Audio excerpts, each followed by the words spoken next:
তো চলো যে ভিডিওটা আমি এখন তোমাদের সাথে শেয়ার করছি এটা হচ্ছে বৃহস্পতিবারের রাতের ভিডিও।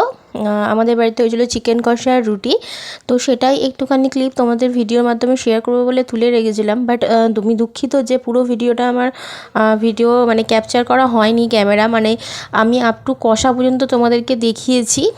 তারপরে এটা বিশ্বাস করো রাত্রির যেহেতু বার ছিল, যেহেতু রাতে করেছি, এবং আমার শাশুড়ি মার একটু এই আঁশ কাশ এইরকম অনেক ব্যাপার আছে, যার কারণের জন্য একটু একটু করে করতে হয়েছে, মানে দেরি হয়ে যাচ্ছে। উনি রুটি করেছেন, তারপর আমি চিকেন করেছি। তো সেই কারণের জন্য প্রচুর প্রবলেমের জন্য এবং আমার শ্বশুরমশাইও রাত্রি 9টা থেকে 9:30টার মধ্যে খাবার খান। তো সেই জন্য যেহেতু উনিও খাবে এটা দিয়ে, আর আমার শাশুড়ি মা খাননি, তার জন্য ওনার জন্য আমি 2টো আলু ভেজে দিয়েছিলাম আর কি। তো এবার সেই কারণের জন্য তারপরে আমার ওপরে আবার রুটি করা ছিল। তো এইসব করতে গিয়ে মানে অনেকটা লেট হয়ে যাওয়ার কারণে আমি মাংসটা চিকেনটাও জন্য কষা করে জল দিয়ে ওপরে চলে এসেছিলাম, এবং তারপর যে ভিডিও ক্যাপচারটা সেটা আর নেওয়া হয়নি, যেহেতু আমি নিচে আর ছিলাম না। শাশুড়িকে বলে দিয়েছিলাম যে অনেকক্ষণ ধরে আমি কষিয়েছি, তাহলে আর বেশিক্ষণ আর ফোটার দরকার পড়বে না, তুমি খালি একটুখানি দেখে নিও যে মাংসটা আলুটা সেদ্ধ হয়ে গেছে, আর ওপর থেকে গরম মশলা বা ধনেপাতা যেটা হোক দেবে, দিয়ে নামিয়ে নেবে, ব্যাস এটুকুনি বলে এসেছিলাম আমি। আর আমি নুন টুন সমস্ত কিছু চেক করে দেখেছিলাম সব মোটামুটি ঠিক আছে। তো সেই কারণের জন্য আমি চিকেন কষাটা পর্যন্তই তোমাদের সাথে ভিডিওর মাধ্যমে শেয়ার করবো, বাকিটা শেয়ার করতে পারিনি। বাট খাওয়ার পর যেহেতু আমি রিভিউটা দিচ্ছি, মানে এখন ভিডিওটা তোমাদের সাথে শেয়ার করছি, তো বিশ্বাস করো ও খুব সুন্দর হয়েছিল। নিজে করছি বলে এমনটা নয়, আমি নিজে রান্না একটু কমই করি, বাট আমি রান্না করতে ভীষণ ভালোবাসি, কিন্তু সময় সুযোগের অভাবে করতে পারি না। তার কারণটা হচ্ছে আমার বেবি, কারণ আমার খুব ছোট্ট একটা বাচ্চা আছে, সেই কারণের জন্য। আর ওপর নিচের ব্যাপার আছে আমার, যারা আমাকে চেনো, যারা আমার ডেইলি ব্লগার, তারা অবশ্যই জানো, সেই কারণের জন্য। আর ম্যাক্সিমাম খাবারটা আমার মাই আমাকে পাঠিয়ে দেয়, এবং শাশুড়ি মাও যখন যা রান্না করে আমাকে দিয়ে দেয় আর কি। আমরা ওটাই খেয়ে নিই। আর দুটো মানুষের খাওয়া মানে বুঝতেই পারছো কতটার কী লাগবে বলো, যখন যেমন হয় তখন সেরকমই খেয়ে নিই। খাওয়া নিয়ে কোনো কিছু আমাদের বাধা নিষেধ নেই, একটু আমার বরেরই আছে, বাট আমার নেই। আমাকে যে যেমন দেয় আমি সেটা মানে হাসি মুখে সুন্দরভাবে খেয়ে নেবো। আমার পেট ভরা নিয়ে হচ্ছে কথা, ব্যাস এর থেকে বেশি কিছু চাই না। হ্যাঁ, ভালোটা ভালো খারাপটা খারাপই বলি, বাট খেয়ে নিই, কোনো ব্যাপার নয়। তো দেখো এখানে তোমরা দেখতেই পাচ্ছ আমি লাল লাল করে বেশ বড় বড় করে কিন্তু আলুটা দিয়েছি। আমি জানি না তোমরা কতটা বড় ক্যামেরার মাধ্যমে বুঝতে পেরেছো।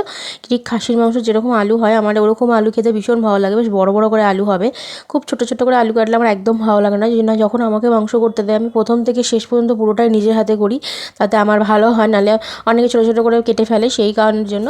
তো যাই হোক, বেশ বড় বড় করে আলুগুলো কেটে বেশ লাল লাল করে ভেজে নিয়েছি একদম আলুগুলো, এবং আলুটাও ভেজেছি কিন্তু আমি অনেক টাইম নিয়ে, যাতে আলুটাও 75% সেদ্ধ হয়ে যায়, সেই কারণে। তো যাই হোক, খুব সুন্দরভাবে সেদ্ধ করে নিয়েছি, মানে আলুটা ভাজতে ভাজতে অটোমেটিক ওটা 75% সেদ্ধ হয়ে গেছিলো।